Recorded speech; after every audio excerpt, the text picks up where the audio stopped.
Y'all, I need everybody to sit down for this one because what Chef Mila just leaked in the last 72 hours is the kind of dirt that doesn't wash off. The kind that stains a man's whole reputation, his endorsement deals, his draft stock, his legacy, and most of all, his relationship with the biggest female rapper in the world. Chef Mila lost her case in court. Yeah, she took an L on the assault charge. But here's the gag, baby. Here's the part nobody is talking about loud enough. Her losing that case is not the win Stefon Diggs and his PR team thought it was. Because the second that gavel came down and she walked out of that courthouse with nothing to lose, no NDA, no settlement, no muzzle, no cute little legal leash around her neck, she opened her phone, opened her caption box, and dropped a name that has the entire internet on fire. Cardi B, pregnant. And allegedly with bruises she didn't put there herself. And I'm not here to play with y'all today. I'm not here to do the cute little maybe this maybe that dance. I'm here to walk you through the receipts, the timeline, the body language, the courtroom losses that are actually wins, and the one detail in the trial transcript that nobody on TMZ caught, but I caught it. And once I show it to you, you will never look at this man the same. So grab your tea, lock the door, tell your roommate to come back in 40 minutes, because this one right here, this is the one they don't want going viral. Let me tell you what really happened. Chef Mila, real name Jamila Adams, the woman who ran Stefon Diggs' kitchen, ran his meal prep, ran his household, ran his life from the inside of his refrigerator, took that man to court accusing him of slapping her, choking her, and slamming her onto a bed during a pay dispute. She lost. The jury said not guilty. The headlines screamed vindication. Stefon's camp ran a victory lap. Cardi B posted a heart emoji. Everybody was supposed to move on. But Chef Mila? Baby, Chef Mila did not move on. Chef Mila moved different. Within 24 hours of that verdict, she got on her platform, looked dead into the lens, and said something that turned this from a workplace dispute into a domestic violence allegation involving one of the most famous pregnant women in American pop culture. She said, and I'm paraphrasing because the caption keeps getting deleted and reposted across burner accounts, "You know exactly who he really is. He did the same thing to her when she was carrying his baby, and y'all want to act like I'm the crazy one." Now pause. Pause right there. Because I need you to understand the legal architecture of what she just did. In a criminal trial, the prosecution has to prove guilt beyond a reasonable doubt. That is the highest standard in the American legal system. A not guilty verdict does not mean innocent. It means the state could not clear that ridiculously high bar.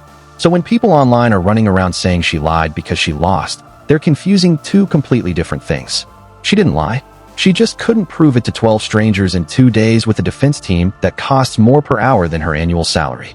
There's a reason 98% of domestic violence cases never see a courtroom. There's a reason most women never report. And there's a reason the ones who do lose. The system is not built to believe black women who worked in the kitchen accusing the man who signs the checks. Period. Now here is where the story turns from sad to seismic.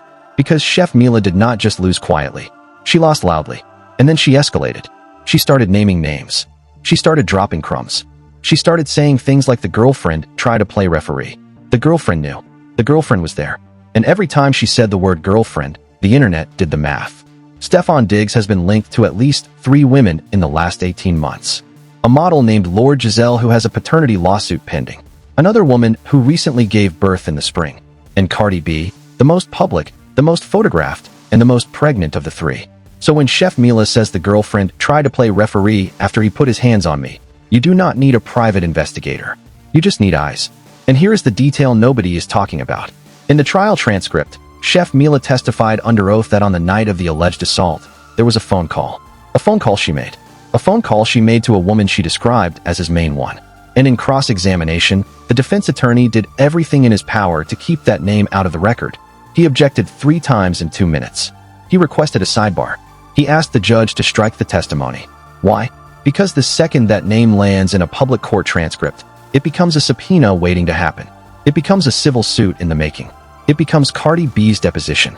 And nobody, not Stefon, not his team, not the league, not the label, wants Cardi B sitting in a wooden chair in Massachusetts being asked under oath whether or not the father of her unborn child has ever laid hands on her during the pregnancy. Because here's what y'all don't understand about Cardi. Cardi is a survivor of a previous relationship that the entire internet watched implode in real time. Cardi has been very public about what emotional safety means to her. Cardi said, on tape, on multiple platforms, that the reason she gave Stefon a chance was because for the first time in her adult life, she felt emotionally safe with a man. Read that again. Emotionally safe. Those were her words. Not financially provided for. Not romantically swept off her feet. Emotionally safe. So if Chef Mila is telling the truth, even 50% of the truth, the whole foundation of that relationship is built on a lie Cardi was sold. And that's why this story is detonating the way it is. Because it's not about Chef Mila anymore. It's about whether the most beloved female rapper in the world is currently carrying the child of a man who has a documented pattern of physical violence against the women in his orbit. Let me back up. Let me give you the timeline. Because once you see it laid out, you cannot unsee it. April 2024. Stefon Diggs starts dating Cardi B publicly. Or at least publicly enough for the paparazzi to start catching them at games. May 2024. Chef Mila is hired as his personal chef. She moves into his orbit, into his houses, into his rotation. June through September, the trips, the meal preps, the late nights, the kitchen access that nobody asks questions about because she's the staff. October 2024, the alleged incident. Pay dispute. Words. Hands. Bed. Police are called. A report is filed. Stefon's team goes into damage control mode immediately. December 2024. Cardi B announces pregnancy. The internet loses its mind. The PR rollout is perfect. The maternity photos are stunning. The headlines are golden. January through March 2025. Stefon is at every event. Hand on her stomach. Smiling. Posting. Family man era. April 2025. The trial date is set. The defense team starts working overtime. Settlement offers are reportedly made and rejected. Chef Mila wants justice, not a check. Those are her words. May 2026. Trial begins. 2 days. Witnesses called. Cross-examination brutal. Verdict. Not guilty. May 2026. 48 hours after the verdict. Chef Mila posts the caption heard around the internet. The caption that name drops Cardi B by reference. The caption that links a workplace assault claim to a domestic violence claim involving a pregnant celebrity. And here is where it gets even darker. Because I want you to think about what happens to a woman who has just lost a public trial against a man with a $100 million contract. She has no money for an appeal. She has no leverage. She has no platform protection. She has no team. All she has is her phone, her receipts, and her refusal to disappear. So she does the one thing she has left. She tells the public what she could not get the jury to hear. And the public, unlike the jury, does not need proof beyond a reasonable doubt. The public just needs a vibe. And the vibe is suspicious. Now here is the part that puts a chill down my spine. The defense team for Stefon Diggs has been associated with the same type of high-powered, scorched earth, reputation management strategy you see in cases like Diddy, like Weinstein, like every other powerful man who eventually got caught. The playbook is the same. Step 1, deny everything. Step 2, attack the credibility of the accuser. Step 3, lean on the legal verdict as moral exoneration. Step 4, flood the zone with positive PR. Step 5, isolate the partner. Step 6, hope nobody else comes forward. And the problem with Step 6, the problem with that whole playbook, is that abusers do not abuse one time. They do not abuse one woman. They do not stop. They escalate. And the women they abuse talk to each other eventually. Always. So if Chef Mila is the first to lose publicly, she will not be the last to speak. Mark my words. Now let me address the elephant in the room. Why would Cardi B stay? Why would she still be wearing the rings, still be posting the pictures, still be smiling at the games? And I'm going to tell y'all something uncomfortable. Pregnancy hormones are real. Public humiliation is real. The fear of being a single mom of 3 to a woman who fought tooth and nail to get out of her last public breakup is real. Cardi has built a career on being unbreakable, on being the loud one, the unbothered one, the one who claps back. To admit that she is in a situation where she is not safe is to dismantle the entire mythology of who Cardi B is supposed to be. So she will not admit it on Instagram. She will not admit it in an interview. She might not even admit it to her best friend. But the body knows. The body remembers. And one day, when that baby is born and her hormones level out and she watches the tape back in her own head, she will know. Now let me give you the courtroom detail that I promised you at the top, the one nobody else caught. Day 2 of the trial. During cross-examination, Chef Mila was asked why she did not call the police immediately after the alleged assault. She paused. She looked at the defense attorney, and she said, "On the record, I called somebody else first. Somebody who would understand. Somebody who had been through it." The defense moved on quickly. Did not press. Did not ask who. Because they already knew. And that one sentence, that one "I called somebody else first," is the entire case the public is now prosecuting in real time. Because in any abuse situation, the first call is usually to another survivor. Not the police. Not the family. Not the lawyer. The other survivor. The one who would understand without needing to ask the obvious questions. So who is Cardi B in this scenario? She is either a co-survivor or a witness. There is no third option. And whichever one she is, the world is now waiting for her to choose.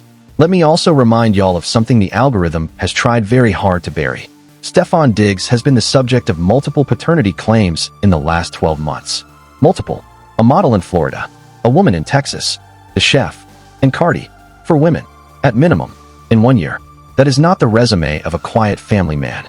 That is the resume of a man whose chaos is finally catching up with him at the exact same moment that he stepped onto the biggest celebrity stage of his life. Hubris is a real thing. The bigger the ego, the messier the fall. And Stefon's ego has been the size of an entire NFL stadium ever since Cardi started showing up to his games. But let me zoom in on something even more uncomfortable. Because I have been doing this long enough to know that when a man has 4 paternity rumors floating in 12 months, the women involved are usually the last to find out about each other. That is how the cycle survives. That is how the secrecy holds. Each woman thinks she is the exception. Each woman thinks the others are exes. Each woman thinks she is the one he finally settled down with. And the man in the middle? He plays them like a deck of cards. Different city, different smile, different lie. And the only reason any of it ever comes out is because somebody on the inside, somebody like Chef Mila, somebody who fed the man 3 meals a day and watched the women cycle through, finally decides she is not going to be the silent witness anymore. That is the moment. That is always the moment. And that is the moment we are watching unfold right now in real time. So stay locked in, because I am about to walk you through what the next 90 days are going to look like, and you need to remember every word of this video when each prediction starts coming true. And they will. They always do. Let me pause for a second and talk about the chef herself, because I think the internet has been incredibly unfair to her.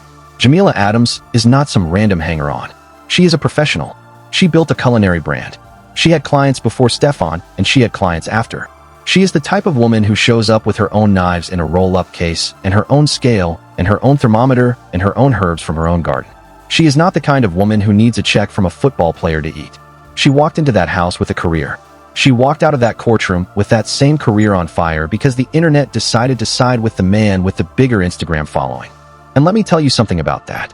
When a woman makes accusations against a powerful man, the first thing the public does is investigate her instead of him.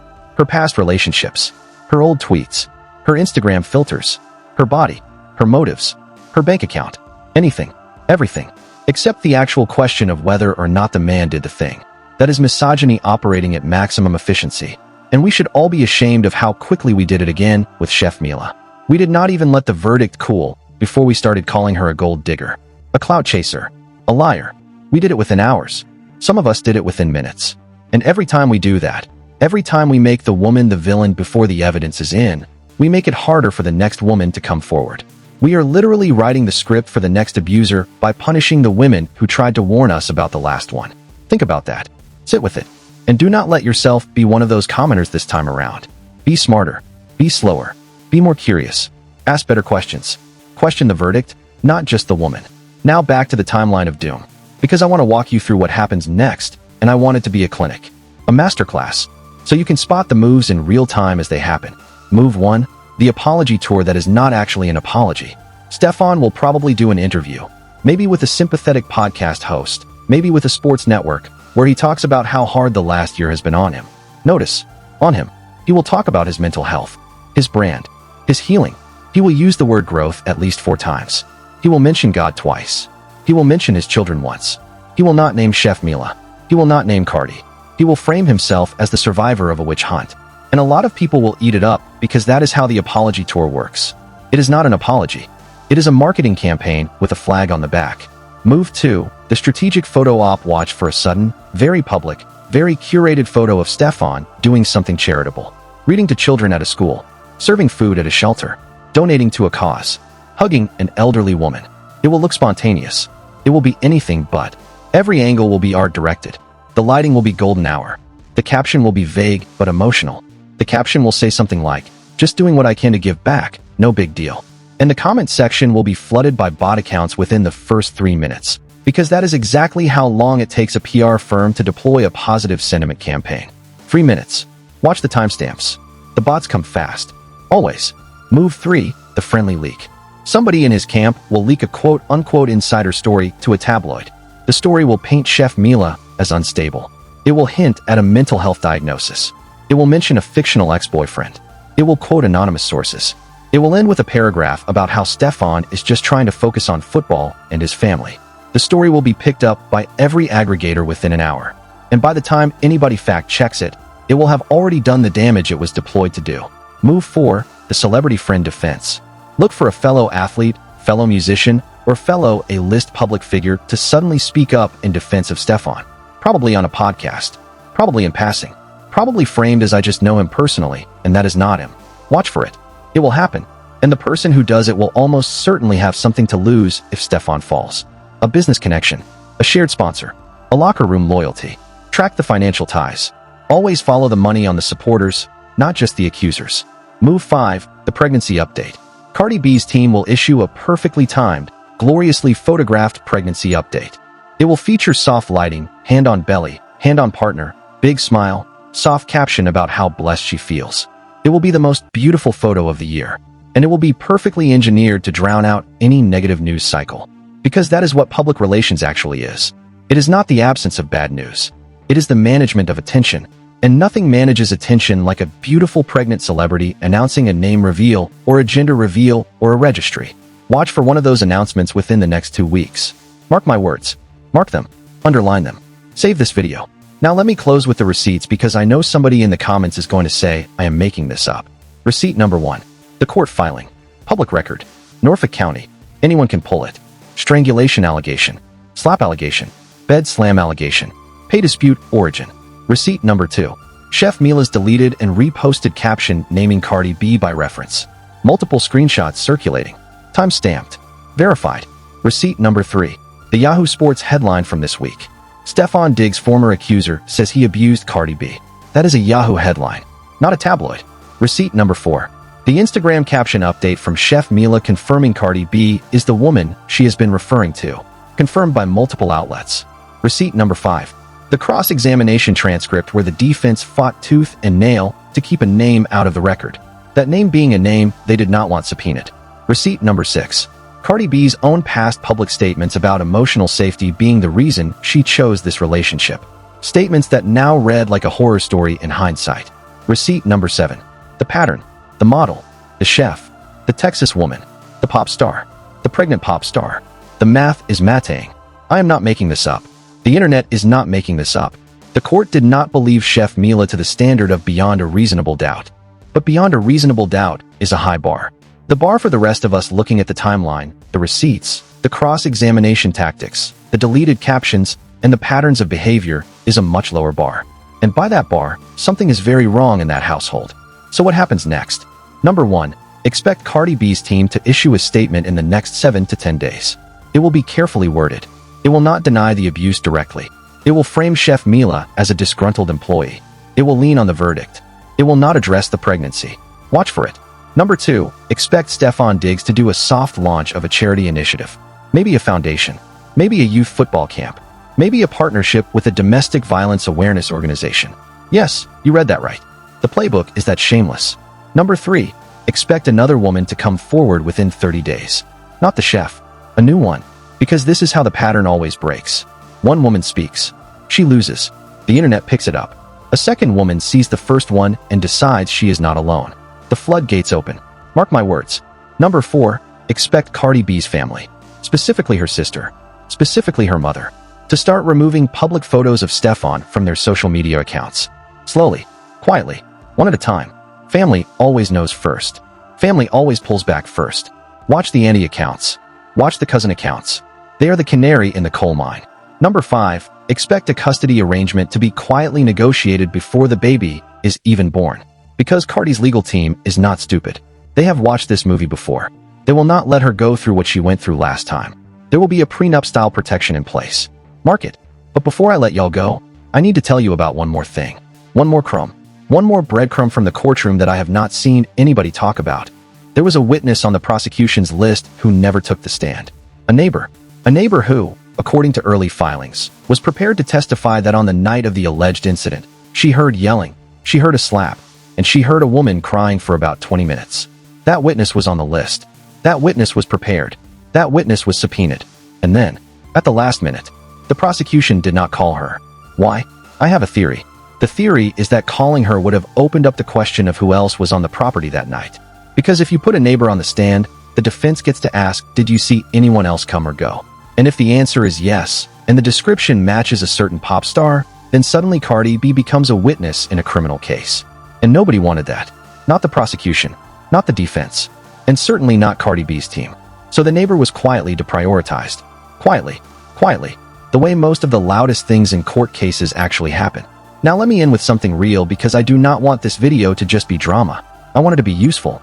If you are watching this and you are in a situation that even rhymes with what we just talked about, please listen. The first call you make does not have to be to the police. It can be to another survivor. It can be to a hotline. It can be to a sister, a cousin, an old friend who knew you before he did. You do not have to win in court to be telling the truth. You do not have to have receipts that survive cross-examination to know what happened to you. Your nervous system remembers. Your body remembers. And the moment you start telling the story out loud, even just to one trusted person, the spell breaks. That is what Chef Mila did. She lost the verdict, but she broke the spell. And the spell is the thing that keeps women trapped for years. So Chef Mila, if you are watching, thank you.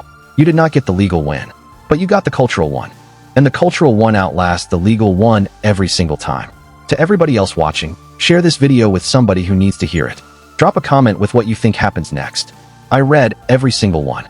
I have been right about every twist in this saga so far, and I am telling you, we are not at the end. We are at the middle. The third act is coming. The third act is going to be loud. And when it happens, you are going to want to remember where you heard it first. Because I told you. I told you when nobody else was saying it out loud. I told you when the headlines were still calling it a workplace dispute. I told you when the verdict was being spun as a vindication. I told you. Now hit the like button if you are riding with me. Hit subscribe if you want the part 2 when it drops. And drop the word receipts in the comments if you want me to break down the trial transcript line by line in the next upload. Because there are at least 3 more details in those court documents that I have not even touched yet. Things about the timeline that do not add up. Things about the witness list that got conveniently shortened. Things about who was in that house the week of the alleged incident that the public has not even started to ask about yet. I have it. I have all of it. And I will be back. Y'all already know how I move. I do not do hit pieces. I do not do clickbait. I do receipts. I do timelines. I do patterns. And right now the pattern is screaming. The pattern is screaming at the top of its lungs, and I am not going to be the one who pretends I cannot hear it just because the man in question can throw a football. Football does not protect women. Money does not protect women. Fame does not protect women. The only thing that protects women is other women refusing to stay quiet. And tonight, in this video, in this comment section, in this community, we are refusing to stay quiet. So drop your thoughts, drop your prayers, drop your predictions. And if you have been through something like this and you are watching this video at 2 in the morning with your phone hidden under the covers, I see you. I hear you. I believe you. Your story matters even if a jury never hears it. Especially if a jury never hears it. Because most of our stories never make it that far. And most of us survive anyway. We survive in spite of the system, not because of it. So whatever you are going through tonight, please know somebody on the internet is rooting for you. Somebody on the internet sees the receipts you have not shown anybody yet. Somebody on the internet knows what it is like to be the one nobody believed. And one day, when the third act of your story drops, the rest of us are going to be in the comment section saying we knew. We always knew. Now Stefon, if you are watching, and we know you are because your PR team is watching everything right now, here is a free piece of advice from me to you. Sit down. Sit all the way down. Stop posting. Stop smiling at the games. Stop putting your hand on her stomach for the cameras. Because the more you perform, the more the receipts contradict the performance. And the internet is undefeated when it comes to spotting a performance. We saw it with Diddy. We saw it with Tory. We saw it with R. Kelly. We saw it with every single one. And we are seeing it with you.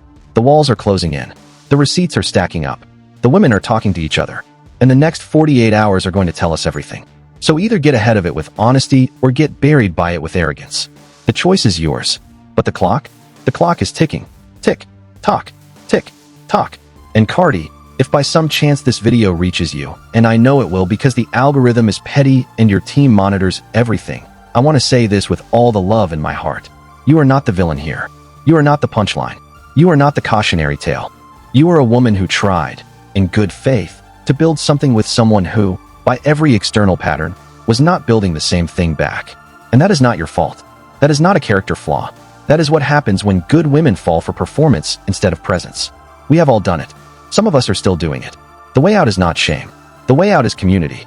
So lean on your sisters. Lean on your mama. Lean on the women in your circle who knew you before the fame, who loved you before the money, who would have died for you when you had nothing. Those are the only people who can pull you out of this. And if those people are quietly already pulling away from him, listen to them. Trust them. They are seeing what you cannot see yet, because love makes everybody temporarily blind, especially love during a pregnancy. So please, please, pay attention to who is showing up for you and who is showing up only for the cameras, because the difference between the two is going to save your life. Let me also walk you through something that has been gnawing at me since I read the trial recap, and once I say it out loud, you are going to be just as bothered as I am. The defense strategy in this trial was not designed to prove Stefon innocent. Read that again. The defense strategy was not designed to prove Stefon innocent. It was designed to make sure Chef Mila could not prove him guilty. There is a massive, gigantic, canyon-sized difference between those two things, and that difference is exactly what the public misses every single time one of these cases ends with a not guilty verdict. Proving someone innocent would have meant putting Stefon on the stand, putting his phone records into evidence, putting his calendar, his text logs, his security camera footage, his alibi witnesses, his physical examination, his timeline, his statement under oath. None of that happened. Not a single one of those things made it into the trial. Instead, what the defense did was poke at Chef Mila's credibility, question her motives, suggest she was after money, suggest she was unstable, suggest she was vengeful, and run out the clock on a 2-day trial. They did not have to prove a single thing. They just had to make 12 jurors uncomfortable enough to hesitate. And hesitation, in a criminal trial, is a not guilty verdict. That is it. That is the whole strategy. So when somebody tells you the verdict means Stefon did not do it, you politely correct them. The verdict means the prosecution could not prove he did it. There is a name for the gap between those two sentences, and that gap is where every abused woman in America goes to die. Quietly, without a headline, without a hashtag, without justice. And let me tell you why I am so confident about everything I just said. Because I have watched this exact movie play out 100 times. I watched it with Chris Brown. I watched it with R. Kelly for 25 years before anybody listened. I watched it with Bill Cosby. I watched it with the man we cannot mention. I watched it with every single high-profile case where the first woman lost in court, and the second woman, and the third, and the fourth, and the fifth eventually came forward and turned that loss into a movement. The pattern is so consistent it might as well be a software program. Run the algorithm. Get the result. Every single time. So why would this case be different?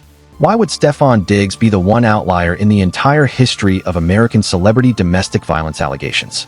He would not. He is not. He is following the script. The script is following him. And the script has only one ending.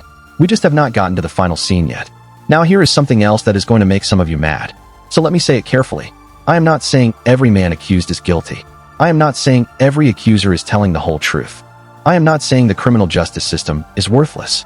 What I am saying is that when a man with this much money, this much power, this much access, this many enablers, and this many simultaneous paternity claims walks into a courtroom against a working-class woman with a regular lawyer, the deck is stacked before the first juror is even seated. The deck is stacked. The deck is stacked. The deck is stacked. Say it with me 3 times. Because the only way to fix it is to stop pretending the deck is fair. The deck is not fair. The deck has never been fair. And every time a Chef Mila loses a case like this, the deck gets a little more stacked for the next abuser. That is the cost of a not guilty verdict that nobody calculates. The cost is paid by the next woman, not the man. Let me also speak briefly to the people in the comments who are going to come at me sideways for even covering this. I know you are out there. I see your usernames.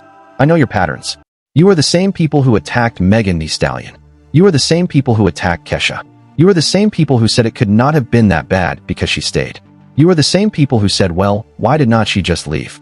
You are the same people who will read this entire script transcript, miss every single nuance, and reduce it to the dumbest possible take, and post it as a hot dunk in your group chat. I see you. I have always seen you. And I am not afraid of you.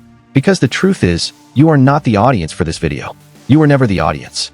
The audience for this video is the woman watching alone, late at night, in a bathroom, with the door locked, trying to figure out if what is happening to her is what she thinks is happening to her. That is the audience. That is who I am talking to. And if you have to scroll past my video to get to your sports content, scroll past. Nobody is forcing you to listen. But if you do listen, listen all the way. Do not cherry-pick the parts that confirm what you already believe. Listen to the parts that challenge it. Especially those parts. Especially. I also want to take a second to acknowledge that some of you watching are men. Good men. Confused men. Men who are sitting there going, but I do not do that.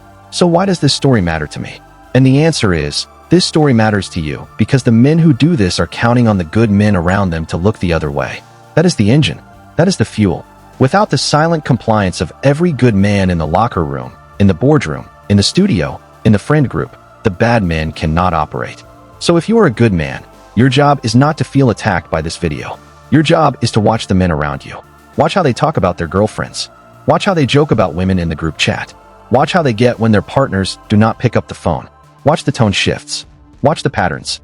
And when you see something off, say something. Quietly, privately, persistently. Because the next Chef Mila is going to need at least one good man on her side. And that good man might be you. Alright, deep breath. Let me get back to the actual saga. Because I know some of y'all are like, girl, this is a T channel, not a TED Talk. Just give us the drama. I hear you. I love you. Here is more drama. There is a rumor swirling. And I want to be careful here because rumors are rumors until they are confirmed. That two of the women who have been romantically linked to Stefon Diggs in the last 12 months have already exchanged direct messages. As in, they are talking. As in, they are comparing notes. As in, they are pooling resources. And if that rumor is true, it is the single most dangerous development for Stefon's camp out of everything we have discussed today. Because as I said earlier, the women always talk eventually. Always. And the moment two of them sync up their timelines, their text messages, their photo metadata, their location data, and their physical evidence, the entire defense becomes impossible. You cannot fight a coordinated truth with an isolated lie. You cannot. The math does not work. So if that rumor is accurate, Stefon has maybe 60 days before something detonates publicly. 60. Mark this video. Set a reminder. Come back to me in 60 days. I will be here. Receipts in hand. Another thing I want to flag for the careful watchers among you. The list of brands that Stefon Diggs is endorsed by has gone strangely quiet in the past week. No new campaigns. No new posts. No new tagged photos. A couple of the brands have even quietly archived recent posts featuring him. That is not a coincidence.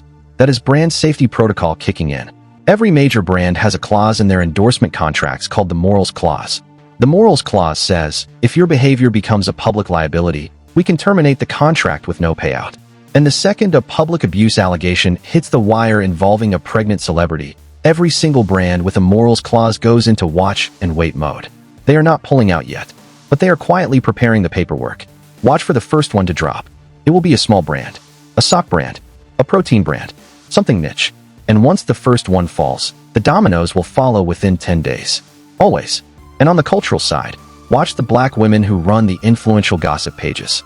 The big ones. The ones with the millions of followers. The ones who pretend to be neutral but actually shape the entire conversation.